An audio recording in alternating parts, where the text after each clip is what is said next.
tenho notado assim, que muitos irmãos, eles não têm assim guardado a palavra do nosso Deus Todo-Poderoso. Muitos irmãos, eles estão vivendo pelaquilo que eles ouvem. Na pregação de quarta-feira, eu ensino sobre isso. É que devemos ouvir mais e falar menos. Seu nome, Deus deu quantos ouvidos? 2. Quantas bocas? Uma só. Mas também não devemos dar crédito em tudo que a gente ouve. É verdade ou não é? Nem tudo que a gente ouve devemos dar crédito.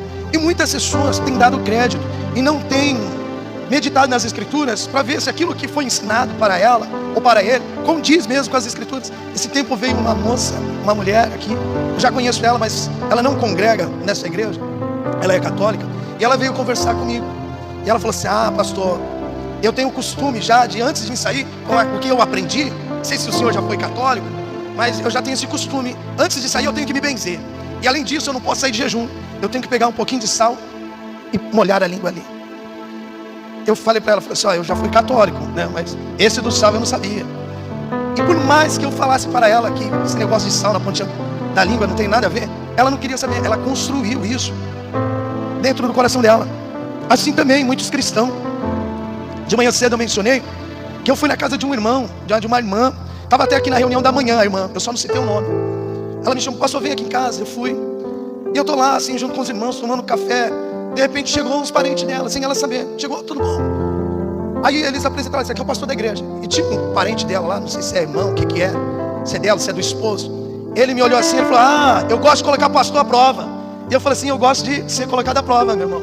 Fica à vontade. Não. Aí a mulher dele tentava parar ele assim: Fátima, Tati, tentava parar ele. Não, pastor, não dá bola pro meu esposo, não. Não, deixa ele falar. Não, deixa eu falar, não é, pastor? Ele tem que responder minhas perguntas. É obrigação dele. Eu estou com dúvida, eu vou... Pode falar, guerreiro, deixa ele falar, deixa ele falar. Pastor, vamos ver se o senhor conhece mesmo as Escrituras. Eu falei: ó, guerreiro, eu busco sempre conhecer as Escrituras. A Escritura sempre ela vem nos ensinar algo novo toda vez que você vai meditar nela. Ele falou: não, mas vamos ver se o senhor é pastor mesmo. Eu falei: tá bom. Eu falei: manda, meu filho, manda que eu tô. Aí ele falou assim: quem é Dimas na Bíblia? Aí automaticamente eu viajei lá nos anos 90, o CD do Racionais. Eu falei: meu, eu conheço, hein, Dimas, música do Racionais. O Dimas o primeiro, um brinde guerreiro. Dimas o primeiro, é a música do Racionais. Não, mas quem é ele na Bíblia? E eu sabia, eu falei assim: ó, isso foi construído. Ele ouviu alguém falar e ele captou: meu, eu gostei disso. E eu vou passar para os irmãos.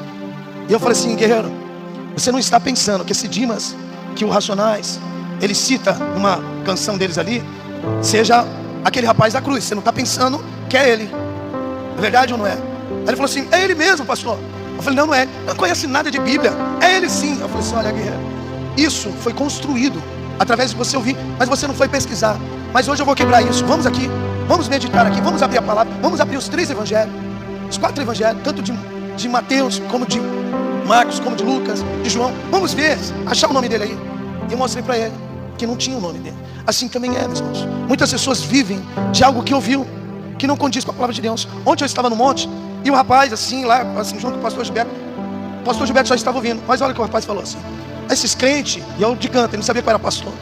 Esses crentes hoje em dia não conhecem nada de Bíblia, né? Hoje você vê a violência aí, as pessoas não tomam uma atitude, não, tem que matar, pegar assim e matar esse ladrão que está roubando aí as pessoas, sabe, meter o cano.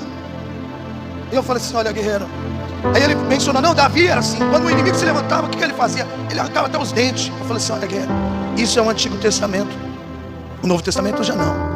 Deus ele fala para você orar pela vida daqueles que te perseguem, pela vida dos teus inimigos. Ele disse: não, isso não é o evangelho não. E eu vi que ele era meio coração duro. Eu falei assim: além disso, a Bíblia vai mais além. Se alguém te ferir a tua face, você oferecer a outra. Além disso, a Bíblia vai mais além. Se alguém te pedir a tua capa, você dê a túnica também. Mas eu vi que o coração dele estava naquela tese. Eu mesmo falei: fica aí. Meus irmãos, quantas pessoas têm vivido isso por conta de ouvir, sabe, aquilo que a carne pede e ter levado adiante. Eu tinha isso, meus irmãos, com o Pai Nosso. Com o Pai Nosso, eu ouvia pastores falar assim: você não pode repetir o Pai Nosso. Quem já ouviu isso aqui? Já ouviu isso aqui? Você não pode repetir o Pai Nosso. O Pai Nosso é um modelo ali, só para você ter de referência, para você falar com o nosso Deus Todo-Poderoso. Eu tinha muito isso. Mas depois que eu fui pesquisar as Escrituras, e eu li lá, Evangelho relatado por Lucas, capítulo 11, versículo 1. Um dos discípulos perguntaram para Jesus: Jesus, nos ensina a orar.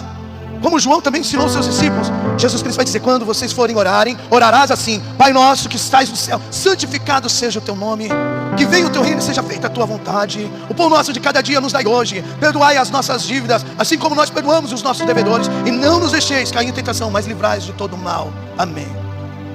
E eu tinha isso assim, Jesus Cristo está falando que devemos orar assim.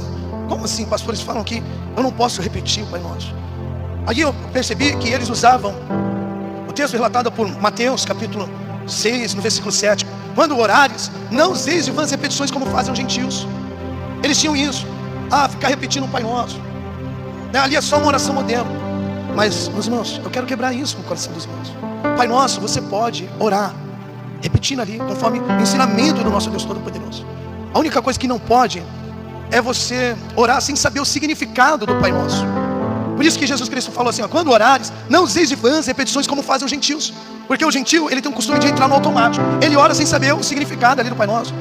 Você não já viu isso? Pessoas no trabalho, antes de começar o trabalho, vamos rezar ou orar um Pai Nosso. Vamos aqui todo mundo: Pai Nosso que estás no céu, santificado seja o teu nome, que venha o teu reino, seja feita a tua vontade. Pão nosso cada dia nos dai hoje, perdoai as nossas dívidas, assim como nós perdoamos os nossos devedores, e não nos deixeis cair em tentação, mas nos livra de todo mal. Amém. Amém. Um ótimo trabalho. Mas eles entraram no automático, sem saber o significado do Pai Nosso. Quantos jogadores não tem isso também? Antes de começar o jogo, vamos aqui, vamos orar, e depois, quando termina aquele jogo, eles vão para a prostituição, eles vão viver as coisas do mundo. Assim também, quantas pessoas com emprego, trabalhando lá, depois eles vão trabalhar, começam a prejudicar o irmão. Não, eu vou, está crescendo, eu vou prejudicar esse irmão. Sem entender, assim também é. Os gentios têm essa visão. Por isso que Jesus Cristo não está comparando como os judeus. Não useis de vãs repetições como fazem os judeus, porque os judeus, eles conhecem a palavra de Deus, mas o gentio não. Eu vou colocar um exemplo aqui. O gentio, é costume do gentio orar assim, desse jeito, sim ou não? Deus Todo-Poderoso, olha, meu casamento não deu certo, graças a Deus, o Senhor me tirou daquela encrenca que o Senhor me colocou. Mas olha, assim, o casamento da irmã lá do meu trabalho não está indo muito bem, que o Senhor venha fazer ela se separar, para mim ficar com ela. Em nome do Senhor Jesus Cristo, faça isso. Deus vai ouvir essa palavra, sim ou não? Sim ou não, meus irmãos? Não a palavra vã que esse irmão está lançando, sim ou não? Então, assim, por exemplo, o irmão, os gentios têm essa mania, deixa a ira entrar no coração e começa a orar: Deus Todo-Poderoso, sabe, aquele irmão que se levantou contra mim, abre a sepultura dele, Pai, mostra quem o Senhor é, em nome do Senhor Jesus Cristo. Em nome do Senhor Jesus Cristo, bagunça, pega ele por mim. Gentios, ora dessa maneira, Deus ouve essa oração, sabe? Mata esse irmão, ouve essa oração. Não é uma palavra vã que esse irmão está lançando. Assim, entenda isso: Pai Nosso que estás no céu, santificado seja o teu nome. Santificado, o nome de Deus já é santo, sim ou não, meus irmãos? Sim ou não? O nome de Deus já é santo.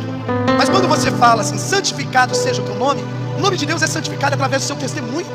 Sabe, o nome de Deus é glorificado, que teu nome venha ser santificado, que as pessoas venham, sabe, se converter através do meu testemunho, santificado, através do meu casamento, através da minha postura como cristão, que teu nome seja santificado. É entender. Os gentios, ele não procura o nome de Deus ser santificado, e Deus fala assim: mas você é uma vergonha, você só traz escândalo. É uma palavra vã que o gentio está falando, sem entender o evangelho. Aí o gentio ora: seja feita a tua vontade, assim na terra como no céu. Aí Deus olha assim, o gentio, ele nunca meditou na palavra de Deus, meus irmãos. O gentio não tem esse hábito de pesquisar a palavra de Deus para ver qual que é a vontade de Deus. Eles não procuram. A Bíblia fica aberta lá no Salmo 23, a Bíblia fica aberta lá no Salmo 91, mas eles não procuram ali saber qual que é a vontade de Deus. E sabemos que a vontade de Deus é através da leitura. Quando o irmão tem uma vida de leitura, quando o irmão começa a buscar ali qual que é a vontade de Deus. Eu tenho pregado isso. Quando você entende qual que é a vontade de Deus, vai surgir uma guerra entre a carne e o espírito. Porque a vontade de Deus quer algo, quer que você faça algo, e a carne quer outra. A carne sente medo, a carne sente desejo. A vontade de Deus, quando você ouve alguém te convidando para ir para a igreja, quando você ouve uma mensagem ali de Deus, o Espírito começa a falar: me alegrei quando me disseram vamos à casa do Senhor. Mas a carne não, eu não, sabe, eu não me alegro não, eu quero ficar debaixo da coberta. Então vai ter essa guerra quando você começar a entender qual que é a vontade de Deus. E muitas das vezes você vai, sabe, sofrer, porque a vontade de Deus às vezes vai falar para você: olha, suporta isso, espera, mas a sua vontade é chutar o balde, sabe, é largar tudo. E a vontade de Deus fala assim: eu tenho fé, acredita. Os gentios, eles não lêem a palavra, e eles falam assim: vã, seja feita a tua vontade, assim na terra como no céu.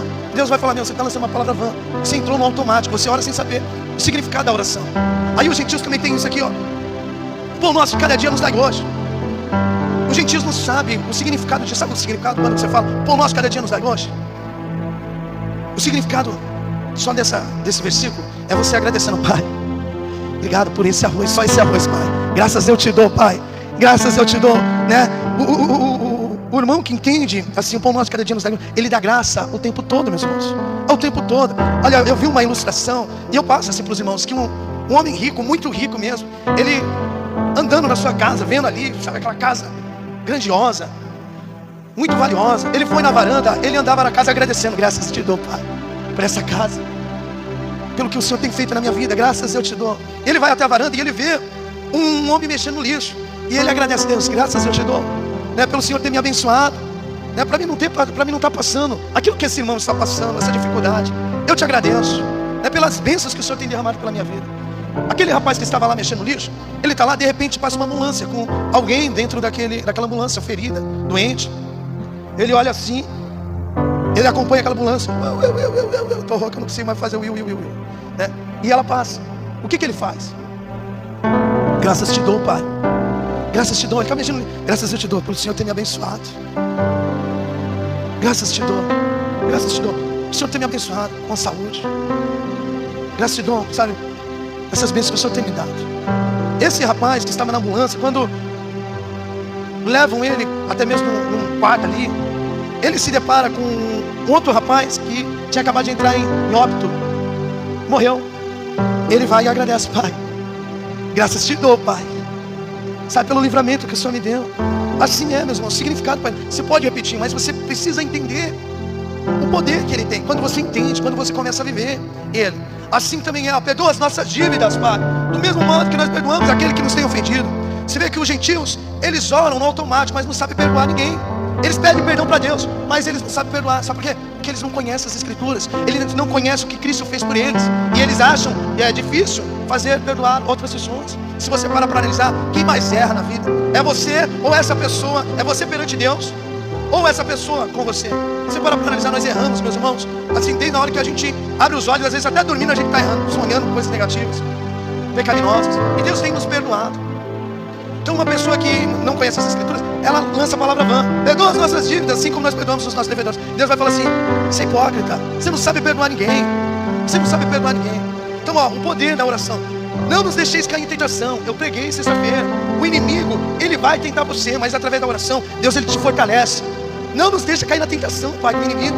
Quantas pessoas têm caído na tentação que o inimigo tem posto, sabe, nas armadilhas de Satanás? Às vezes o dinheiro, sabe, às vezes a ira dentro do casamento, não sabe ali andar no espírito. Então, pega isso, meus irmãos. Nem tudo que você vê, nem tudo que você ouve, você tem que acreditar, você tem que pesquisar. Amém, meus irmãos? Meus irmãos, tem uma notícia boa, que essa ainda não é a palavra. Isso aqui foi só o início. Agora eu vou entrar com a palavra mesmo, fala: pastor. Amém? Então vamos aqui para a palavra, meus irmãos. Mateus capítulo 24.